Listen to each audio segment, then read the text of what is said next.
The Nova Music Festival began on the evening of October 6, 2023, in southern Israel near Woods Reem, where thousands of partygoers joined to dance and celebrate life. On the morning of October 7th, over 3,000 Hamas terrorists breached Israel's security fence and entered Israel to commit a number of attacks, rape, murder, torture, kidnappings. Members of Hamas's elite Nukba force, their military elite group, attacked the Nova Music Festival, some coming on paragliders, some coming on motorcycles, some coming in vehicles, pickup trucks, and indiscriminately fired on thousands of the festival goers who were attempting to flee. Even this doesn't lead to outright panic. Rocket attacks visible here are a regular occurrence in this part of southern Israel. About 10 minutes later, and some start heading to their cars. The decision of when and how to leave the festival would mean life or death for many.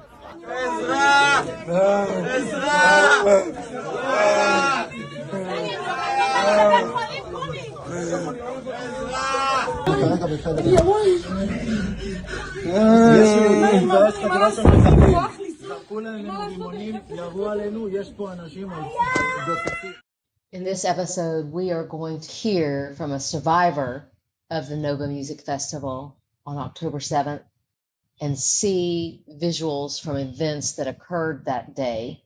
And before we do that, let's hear what the Council on American Islamic Relations Executive Director, INTIFADA Wad, had to say about events that day. The Executive Director of an organization, CARE, that on its own website says it opposes violence against anyone. The people of Gaza only decided to break the siege, the walls of the concentration camp, on October 7th. And yes, I was happy to see people breaking the siege and throwing down the shackles of their own land and walk free into their lands that they were not allowed to walk in. And yes, the people of Gaza have the right to self-defense, have the right to defend themselves. And yes, Israel as an occupying power does not have that right to self-defense. Gaza became the liberation source, the inspiration for people. Gaza transformed many minds around the world. He called these acts that we're going to talk about today acts of self-defense. Let's see what he refers to as self-defense. So we are here today at the site of the Nova Music Festival that was attacked by Hamas on October 7th of 2023. We are under current threat of rocket attacks and notifications if they come, if there's an alert. We have 15 seconds to get to a shelter.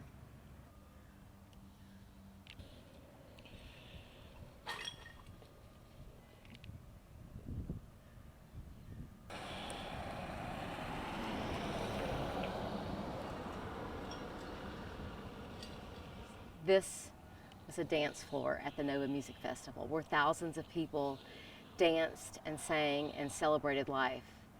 Behind me, you can see memorials to those who were victims of a vicious terrorist attack that was unanticipated mere seconds before it happened. Okay, so my name is Jenny. Now I'm 43 years old. I'm a social psychologist. I'm a doctoral candidate in gender studies. I have 2 little girls from previous marriage. I'm divorced. I have a partner in the last 2.5 years. His name is Noam, and I came with Noam to the Nova Festival on October the 7th. That was my first time ever in a festival of this kind. Then I was 41 years old. So that was my first time in a festival of this kind. I love dancing very much. I love trance music very much, and didn't have a lot of opportunities in my life going dancing. So So when I met Noam, it was like, yay, I'm gonna dance, because Noam is a great partner for dancing. And actually that was a birthday gift. I bought 2 tickets as a birthday gift. So we came here at 1:30 a.m. It considers early. There were many people here, and when I got out of the car, the sights I saw were amazing, because people were so patient, and I was amazed. And the festival was really well organized, and I felt like really free, like really happy. I didn't dance for many years, and I feel really, really like happy.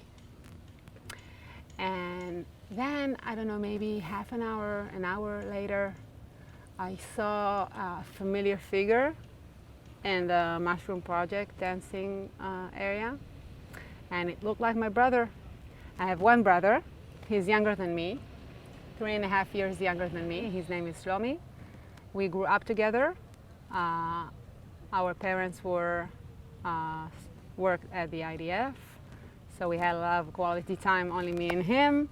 And we were very close as children, and as we grew older, he got married, I got married, we have children, we have work, we study, we live far away from each other in Israeli terms, like I live up north, he lives in central Israel. So it was very hard for us to make some quality time, only me and him. The only time we met is with the family, with our kids and the parents. And so that figure looked like my brother, and actually then I saw that was actually my brother. I was like shocked, because I had no idea it's coming, he had no idea I'm coming, like we didn't talk about it. And he came here with his new partner.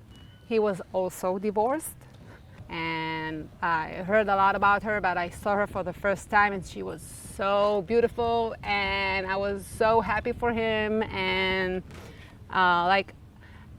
from that point on, I was really even more happy. Like, I couldn't even explain I don't have like enough words to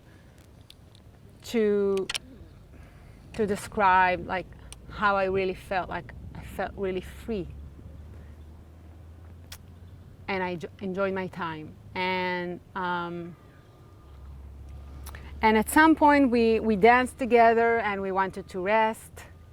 And there was a group of volunteers, social workers, that came here as volunteers to help, like people that partied a little too much and got out of balance.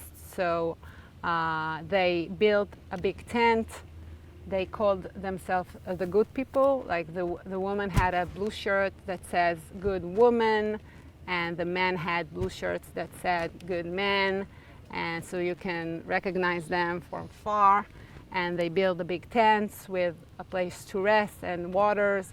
And there we sat there, and a woman named Sigal, a volunteer named Sigal, she came and she like saw that everything is okay, and we said, don't worry, we are just tired because we are old, and we danced a little too much, but we are fine. And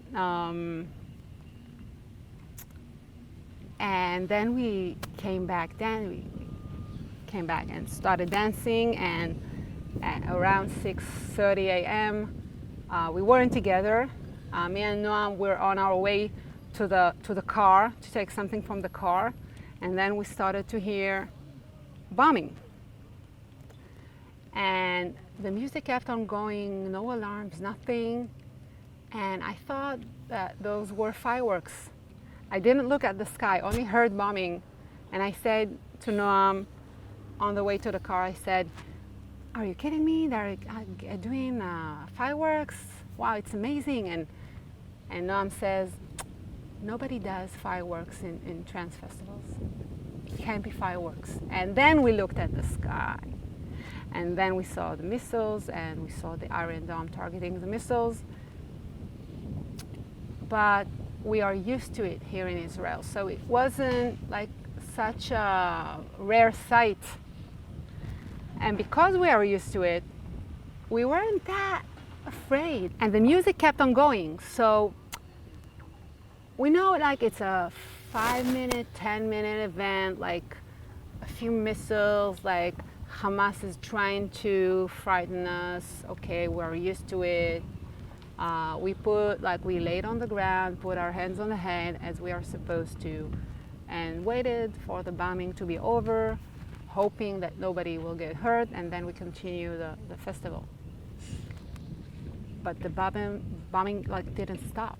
The missiles kept on going, like one more and more and more and more, and I'm like, it's not that usual. What is happening here? It's not a usual bombing. And then the music stopped, and we heard the production saying, everybody get out, the festival is over, go back to your homes, it's not safe here.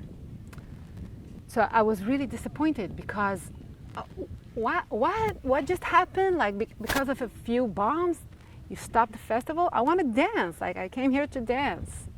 The four of us, me and Noam and Shlomi and Lily, we decided to wait at the parking lot until the bombing will be over, because we thought that this is an Iron Dome situation and we need to wait so we can go back home and that's it. And now I know that by 7:15 a.m., Shlomi and Lily decided to go back home. Shlomi had to get Lily back to her place, and he lived in central Israel in a city named Rishon LeZion, which was heavily bombed during that day.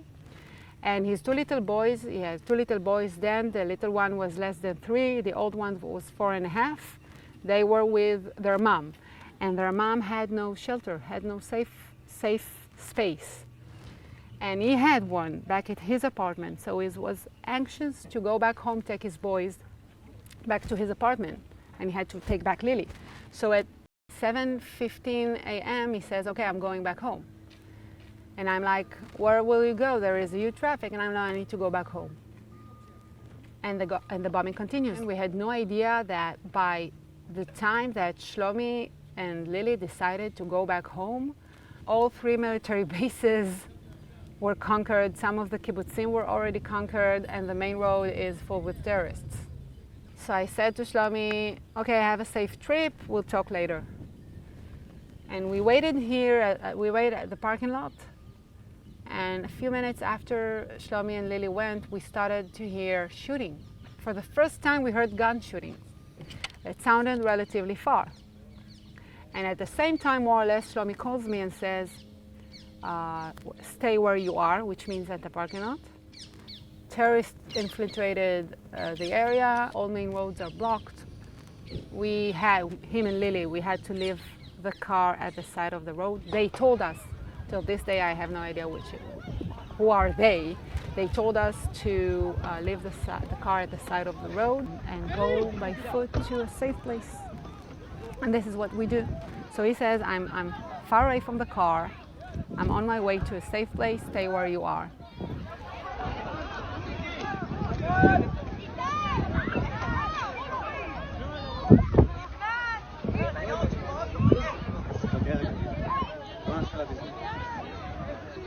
And I'm like, okay. Now I know it's not an only Iron Dome situation. We also have terrorists. But we are also used to terror attacks here in Israel. So how many terrorists can they be? Like 2, 3, 5, 10 tops. We have military bases. We have heavy force of police and security here. We're in good hands. And I really thought that the shooting I'm hearing it's our forces, the Israeli force, like fighting the terrorists.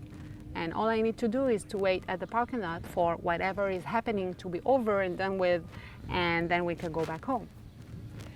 And at that point, people were in different levels of stress, because hearing the bombing and also gun shootings,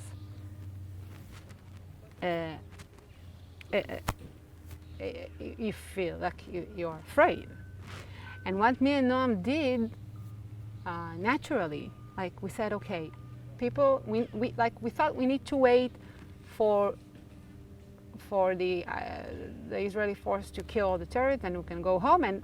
And we decided to lower the level of stress and to put some trance music.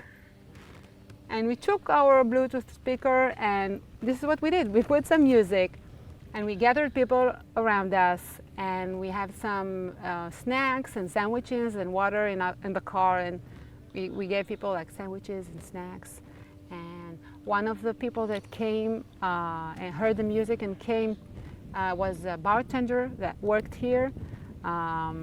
His name is Ori, and I have a video of like the music and the shooting, like. And then soon enough we realized that the shooting are getting closer and closer. We didn't see any terrorists yet at that point, but we decided that we don't want to take the chance. We took the car and drove towards the main exit. And we stopped a few meters before the exit because the road was full with cars and we had no place to go. And it felt like we got away from something that happens here at the festival premises, and all we need to do now is wait for whatever is happening here to be over and done with, and then we can go back home. And I talked with my parents and I told them they had no idea me and Shlomi were here. I told them I'm at my place. Shlomi told them that he is at his place. I exchanged voice messages with Shlomi trying to find out where he was, and he said I can't really explain where I am because I don't know where I am. I only know that I'm far away from the car. And then I heard Noam screaming, like, we are being shot at, end of the car, we need to run, we are being shot at. And I'm like, what? Are you kidding me? Like, what do you mean we are being shot at?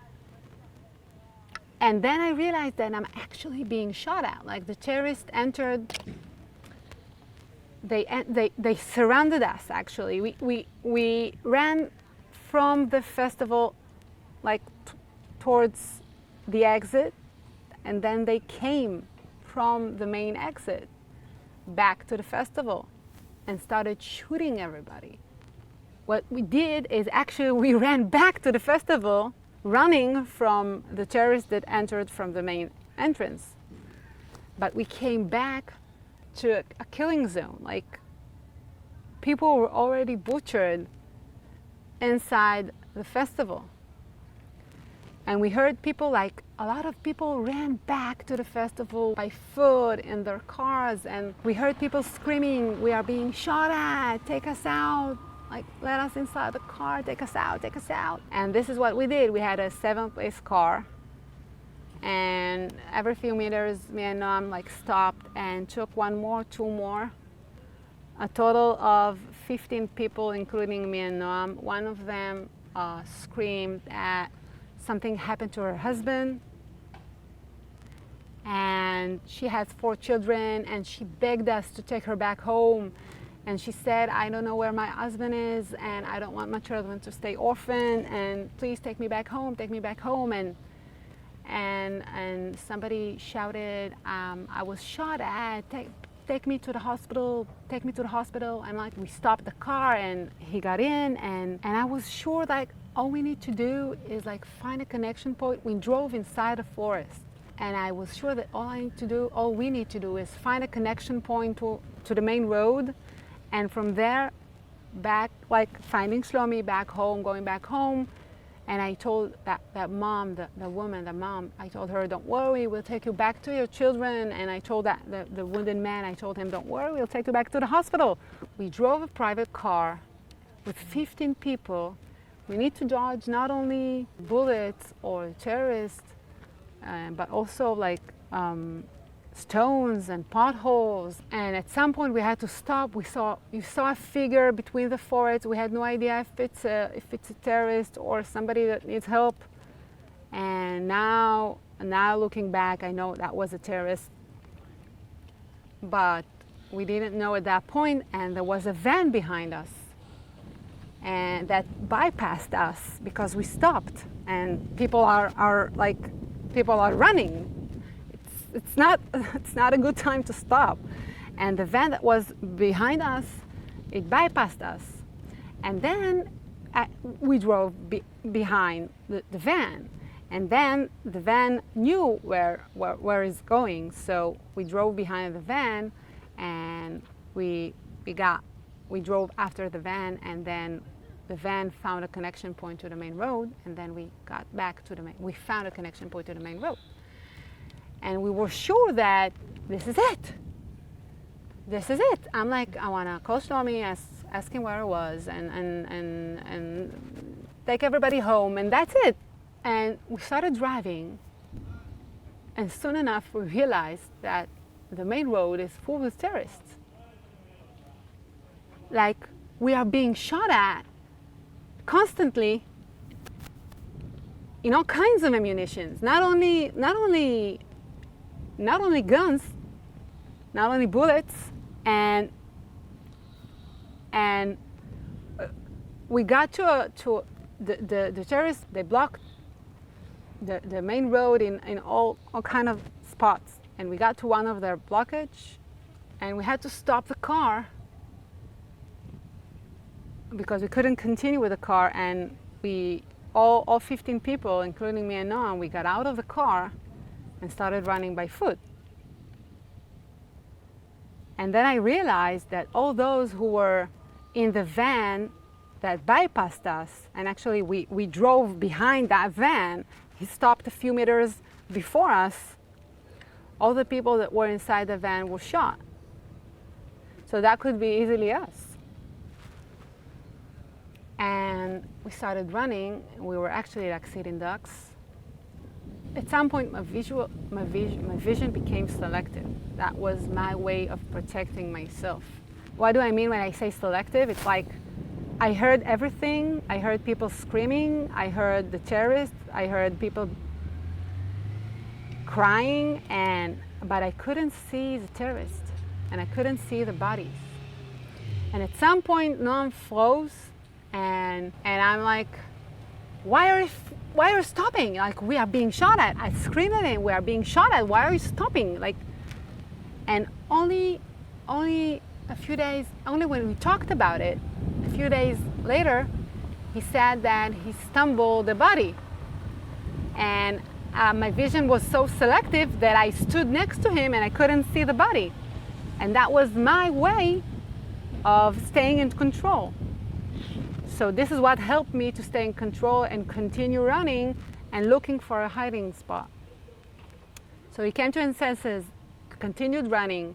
Then we heard a big explosion. We fell. Our ears started ringing. And then Noam, that he was in combat, he said that an RPG missile fell right next to us and missed us by a few centimeters.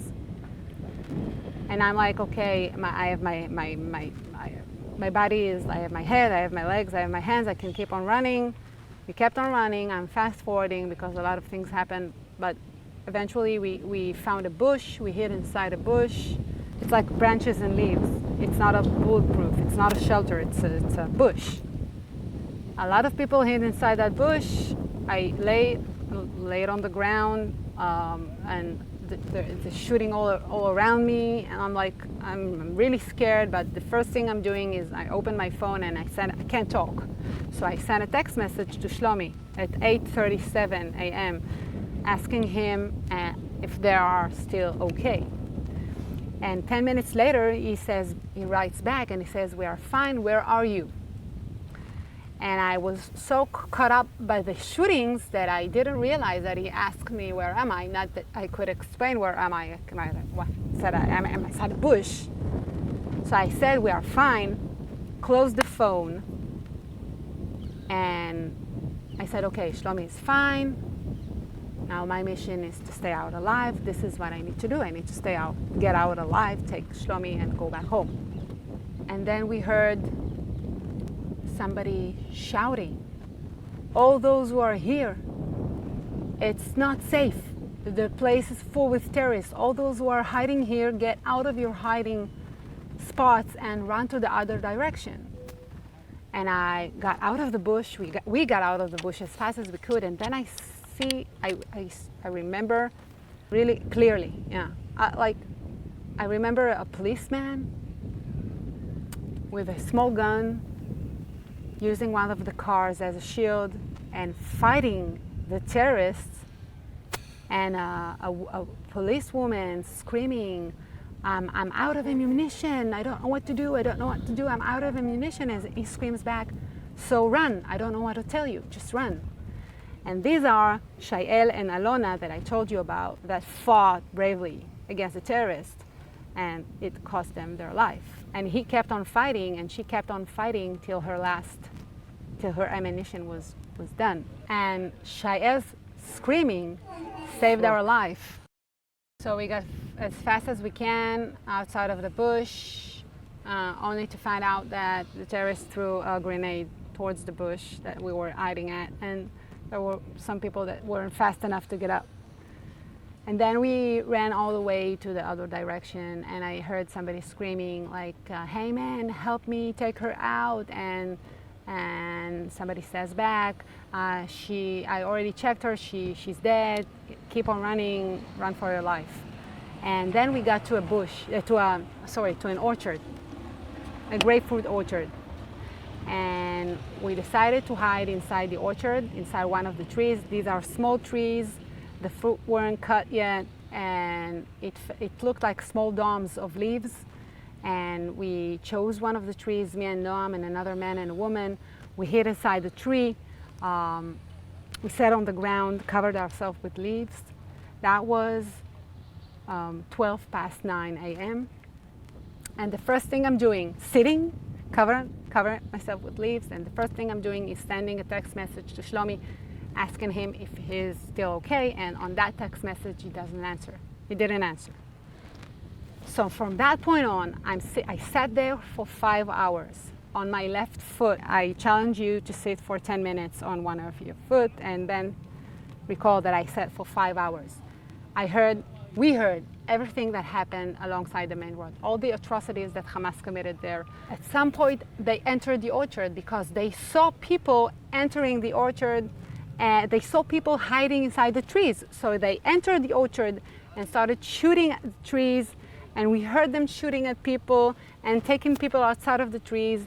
And they passed twice next to our tree and missed us. They didn't see us. And all that time, I know that my life are in great danger. 60 people were killed, died in very creative ways where I was. I know that looking back. And 10 people were kidnapped.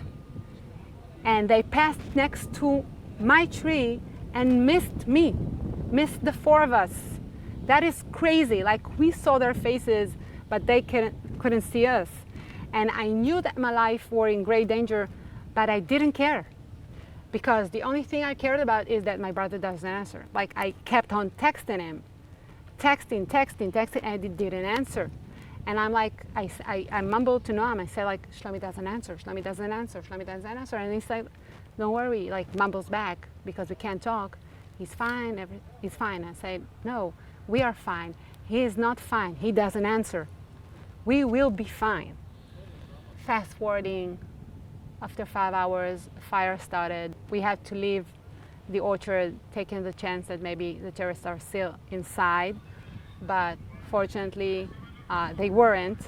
We got back we found an Israeli force, Israeli police force that took us out of the battlefield to a police station in Ofakim.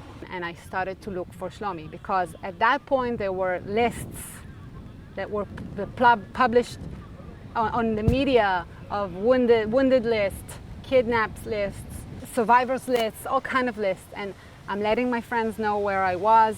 I sent them a picture of photos of Shlomi, of my brother. I told them that my brother doesn't answer, and I begged them. I didn't have to beg, but I asked them to look for Shlomi in every list possible. And I refused to leave the police station because I said, okay, I'm waiting here till I know where my brother is, If he is in the hospital, from here I'm going to the hospital. I don't care. I only need to know where my brother is.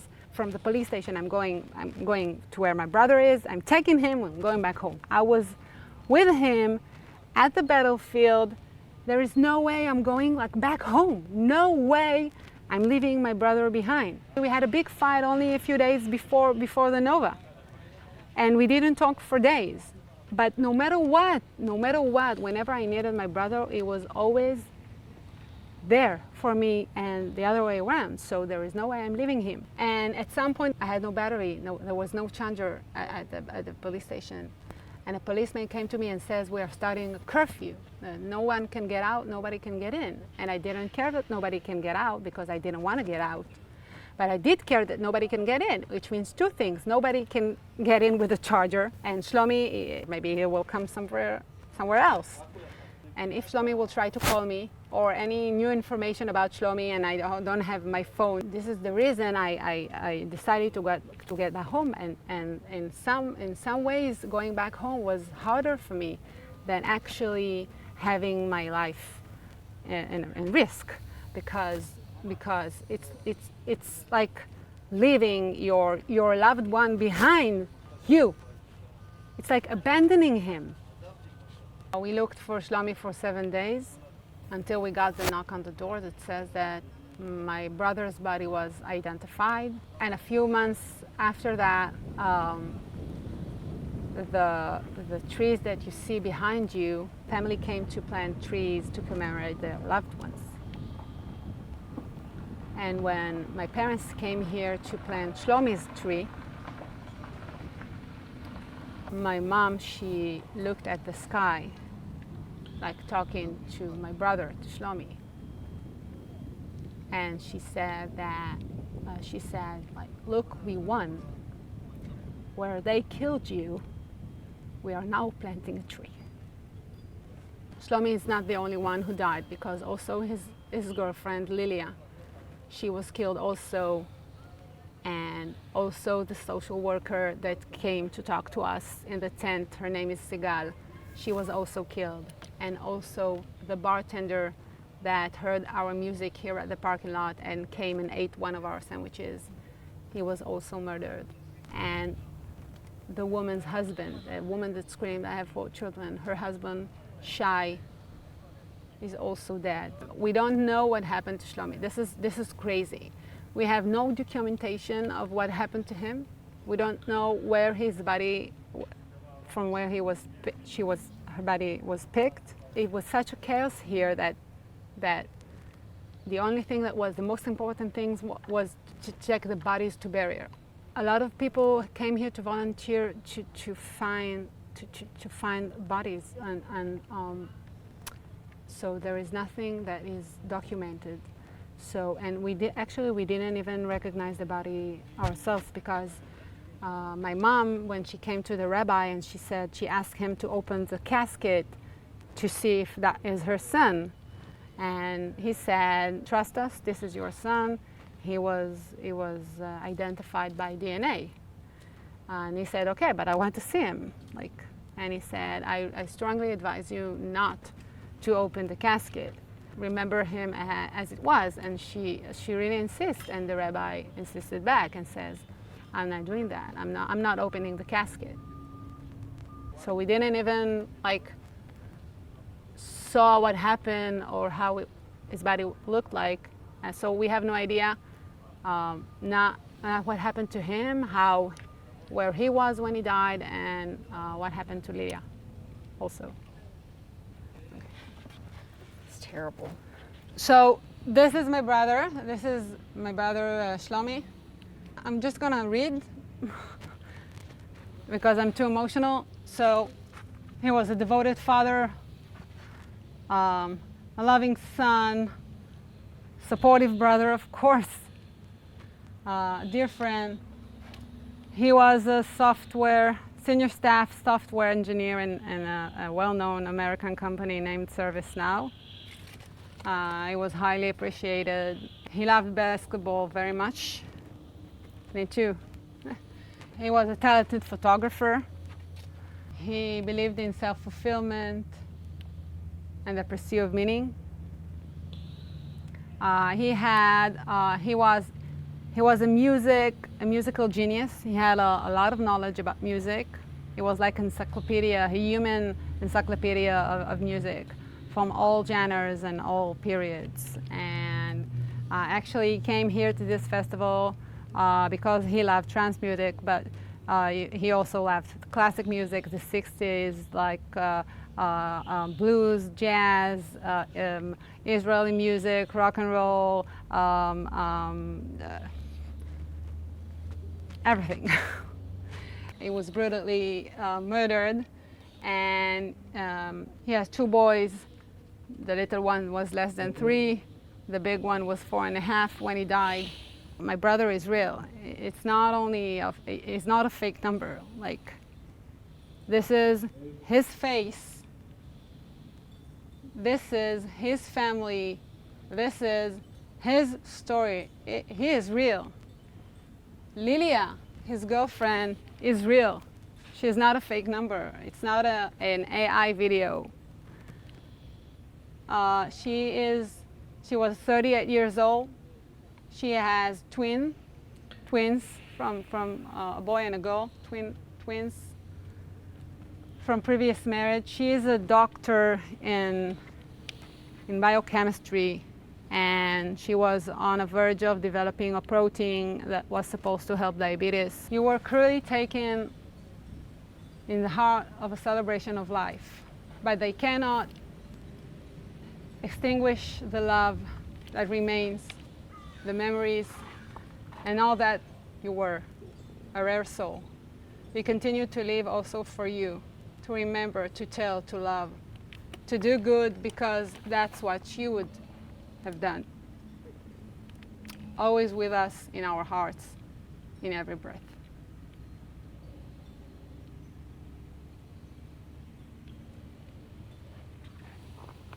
I'm going to take you to where the main entrance was. Okay, that's a good place to start. Yeah. Here you can see a map of the first few days after the massacre. So as you can see, it was all an open area. This is a recollection of the small bar. I'm going to talk about it, but it's right after the sign. Okay. So I'm going to take you to the main entrance. Where was the main entrance? It was more or less here. And where you see all the baby trees, those trees were planted to commemorate those who were murdered. So that was the parking lot. That was the parking lot. Where you see the baby trees. Okay. Behind the stones. That was the parking lot. When you entered the festival, the first thing you saw was the camping zone, and the camping zone was right over here between those trees. Okay. Because that was a 7-hour festival, so people brought their tents so they can sleep, rest, and go back dancing. So that was the camping zone.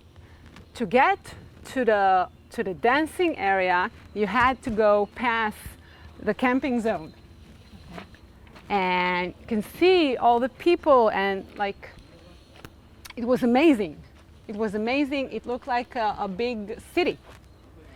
And actually, the festival wasn't an Israeli festival. That was an international festival that came from Brazil. It was a Brazilian festival.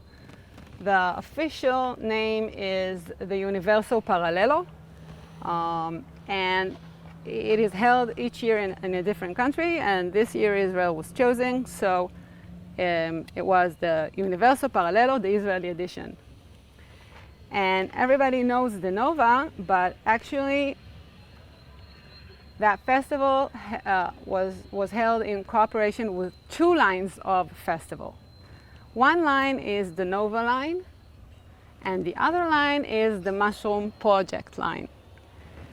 Different kinds of music, 2 lines of festival.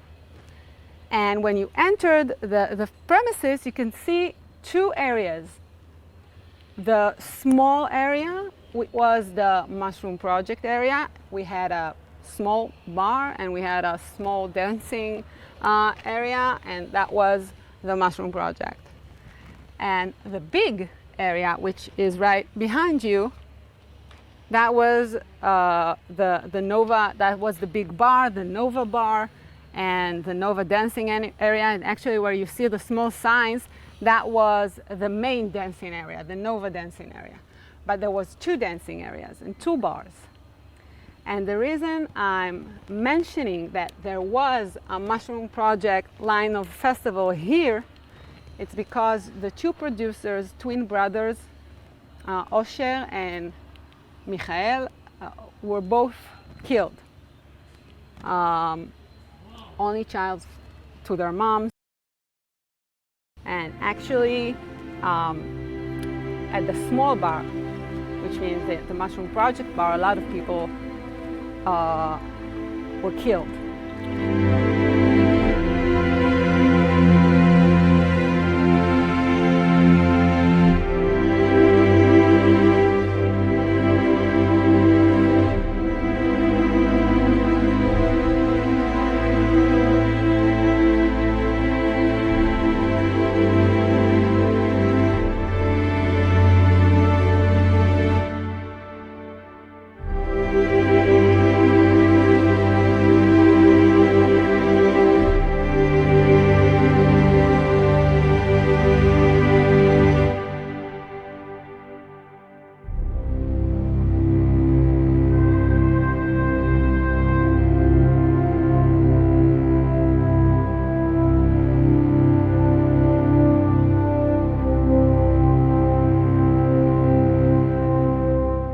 I'm walking you through towards the main dancing stage, which is the Nova dancing stage. This is a replication of the DJ stage. So the main DJ stage was here, as you can see, the main stage, okay? And that was the main dancing area. So all those videos that you can see people dancing, like their last dance, the last track that they danced, this is where they were. So we had like a headquarters of police force, security force, and medics. And I'm going to take you where the headquarters was. People died there while waiting for treatment.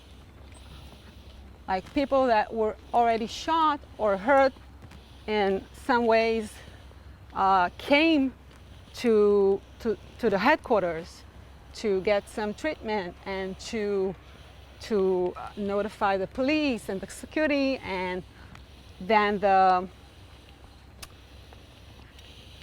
terrorists just entered the headquarters and killed all those who waited here for a treatment. Who thought they were going somewhere safe where they would be taken care of. Mm-hmm.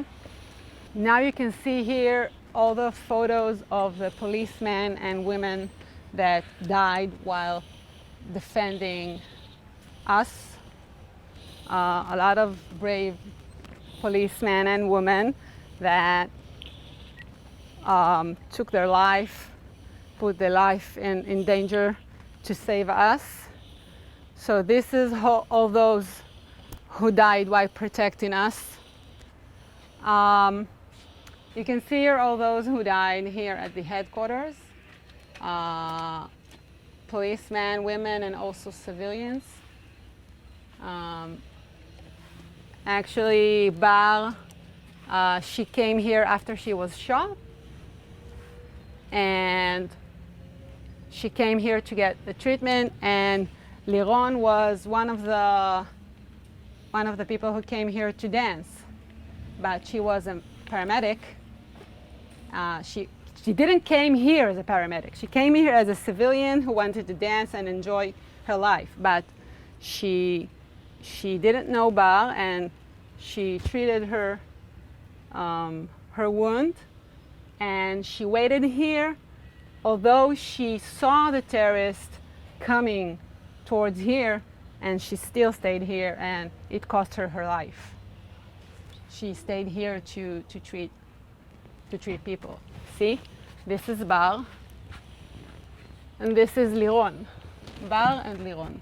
So There were people that escaped to the ambulance, assuming that the ambulance is a safe place and the ambulance can take them, or maybe the ambulance can take them towards a safe place, maybe to a hospital. And I think more than 20 people hid inside the ambulance that was here. The terrorists threw a missile towards that ambulance, and 18 people, men and women, died inside that ambulance. And actually, the mission of recognizing those who died inside the ambulance was very difficult, because some bodies, the only thing that was left from some of the bodies were teeth, and some bodies were melted together and were buried together, and that is why months after some were buried, the families had to open the grave and find out that their loved ones were buried with another man or a woman. One of the most known stories is a father that came here with his daughter, Arik and Ruth. His daughter was on a wheelchair, and he came here with her so she can dance. They recognized Ruth's body inside the ambulance, but they couldn't find her father. And the family said there is no chance that the father will leave his daughter. So he was probably inside the ambulance. And only after a while, they decided to open Ruth's grave and found out that Arik was buried with Ruth. All 5 of them were friends from high school, I think, came here together and died together. So this is the ambulance. Here you can see the ambulance. 18 people were murdered inside that ambulance. Specifically, Sharona, she has two children, a boy and a girl, that are now orphans from mom. And I know her family, so this is Sharona. She left a husband, a mom, and 2 children. A lot of people were murdered inside that bar, and you can see the photos of all those who were murdered in this bar. As you can see, we have photos of how it looked like. I